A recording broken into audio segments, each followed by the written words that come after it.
step forward, they're going to crouch down. No one ever argues it, who you say. I just think they're taking the pressures. They're trying to do something for us. Well said. It is time. The floods are washing away schools and children are dropping out of school and losing their future. And there is no enough finance, there is no enough funding away for marriage in exchange for bride price. This is simply because there is no compensation, there is no money to build the schools that have already been destroyed by the climate crisis. And Africa is responsible for one of the leaders here today to demand for justice, to make sure that the leaders listen to us, they listen to what we are going through as communities in the global south. The leaders need to take responsibility for their actions. They need to give reparations for the communities that have already been affected by the climate crisis, compensation for schools, for the education system that has already been destroyed. I would like to talk about the open letter that was recent, people are very tired, enough of everything, enough of empty promises, enough of fossil fuels, enough of approving any new fossil fuels. Just keep it in the ground. Keep it in the ground. Keep it in the ground. 1.2 degrees is already hell for us. We cannot go through another increase in temperatures. And there are so many voices that are being left behind. So many issues, but at least we are granted a space here. Oh my God.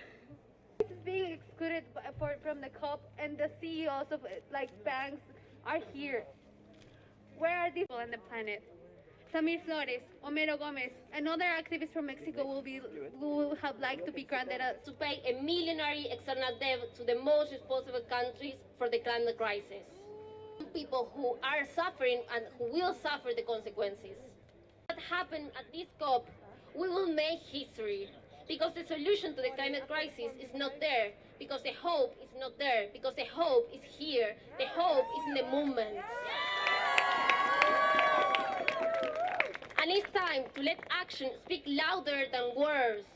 Today, world leaders who make decisions are at a place in history where they are the last administration to be able to act on time. So we would like to know, are you going to listen what the people are demanding on the streets? Are you going to keep your promises? Are you going to pay the $100 billion a year you promised? We would like to know. Our eyes are on the COP26. Don't let us down.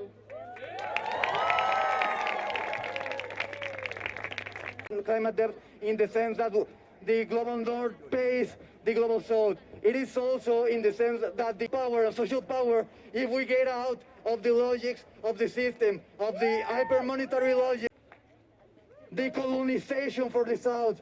Thank you. Industrial, sin un desarrollo que privilegie y que ponga la vida en el centro, que cuide la vida. Eso es, y ya. Pues que viva esta causa.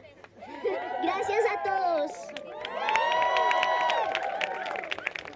Fighting for our present, not just our future, that we will not be prisoners of injustice.